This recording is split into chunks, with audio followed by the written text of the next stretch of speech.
రామగుండం నియోజకవర్గం Ramagundam municipal corporation Padmashali సేవా సంఘం ఆధ్వర్యంలో తెలంగాణ దశాబ్ది ఉత్సవాల్లో భాగంగా తెలంగాణ జాతిపిత పద్మశాలి ముద్దుబిడ్డ స్వాతంత్ర సమరయోధుడు తొలి దశ ఉద్యమకారుడు తెలంగాణ కొరకు జలదృశ్యలోని తన సొంత గృహాన్ని ఇచ్చి తెలంగాణ కొరకు తన మంత్రి పదవిని కూడా తృణప్రాయంగా త్యజించి తెలంగాణ ప్రత్యేక రాష్ట్రం కొరకు ఢిల్లీలో జంతర్ మంతర్ వద్ద 97 సంవత్సరాల వయసులోనూ సత్యాగ్రహం చేసిన త్యాగశీలులు స్వర్గీయ కొండా లక్ష్మణ్ బాపూజీ గారి మార్కండే కాలనీలోని స్వర్గీయ కొండా లక్ష్మణ్ తెలంగాణ అవతర దశాబ్ది ఉత్సవాల్లో సందర్భంగా బాపూజీ విగ్రహానికి పూలమాలలతో ఘనంగా నివాళులు అర్పించారు.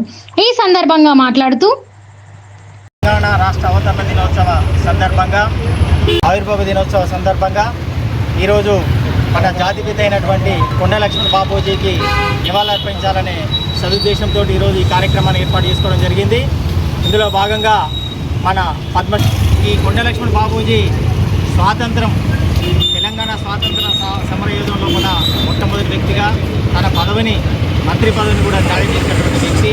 మరి ఆయన స్మరించుకోవడం ఈరోజు ఎంతో అభినందనీయం. మరి అలాంటి వ్యక్తికి మనము ఈరోజు ఘనంగా పూలమాల వేసి మనము సన్మానించుకోవడం, నివాళులు అర్పించడం మనము అదృష్టంగా భావిస్తున్నాం. మరి ఇలాంటి బాధాకరమైన విషయం కాబట్టి మనమందరం కూడా రేపు రాబోయే తరాలందరూ కూడా మన పద్మశాలి ఐక్యతకు పాటుపడి